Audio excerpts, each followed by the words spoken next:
I think it's even more than that. I mean, Ireland, if you think about in Europe, it's the only one of two English speaking countries. If you consider UK as, part of Europe, which was before Brexit and kind Hmm. of still is, but it has a sympathy that the English really don't have because of, the Revolutionary War and all that goes with it. So the Americans are very sympathetic. I mean, when you have Joe Biden talking in a speech on how he wants to go home, and he calls Ireland home, which he's probably been there maybe a half a dozen times in his entire life.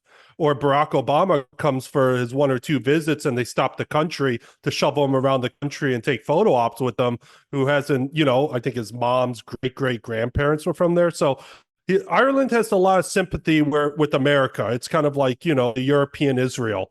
And it's a lot of support. And, who doesn't love St. Patrick's Day? It's a great day full of jolly and having a fun time drinking. But so it does have that kind of it's untouchable, and we're going to show that it's not all shiny, unfortunately, and that's we're going to rub some of that shine off and show you what really happens. And it's kind of democracy dies in darkness, and Ireland is definitely that petri dish that will we can demonstrate that. But and we're not going to tarnish it because it is our my parents' home country, and we've been there so much, so, and we're just looking for change, and or at least to highlight what's going on, because what's happening in America is definitely happening in Ireland on steroids.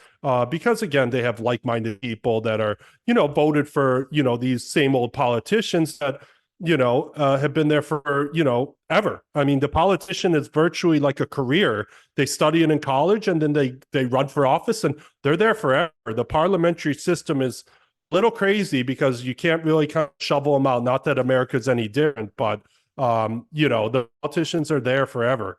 And there's always the same guys at the top of the pyramid, like the Justin Trudeau, who's been there, 8 years, and his dad was there 16 years before him as prime minister. I mean, you're not going to get much change. You're just going to get changed the other direction. So, yeah, there we are. So, first thing, I know Ireland loves to be first on the agenda with kind of their movements, whether it was the global smoking ban, but now they're jumping into let's do hate laws, Right. hate speech laws, and and let's see, and that's where it kind of for I don't know what lawyers they're using, but the ambiguity of hate speech laws opens up all types of stuff to kind of impede on your civil rights. And as we all know, Ireland, as it was since 1920s, been independent.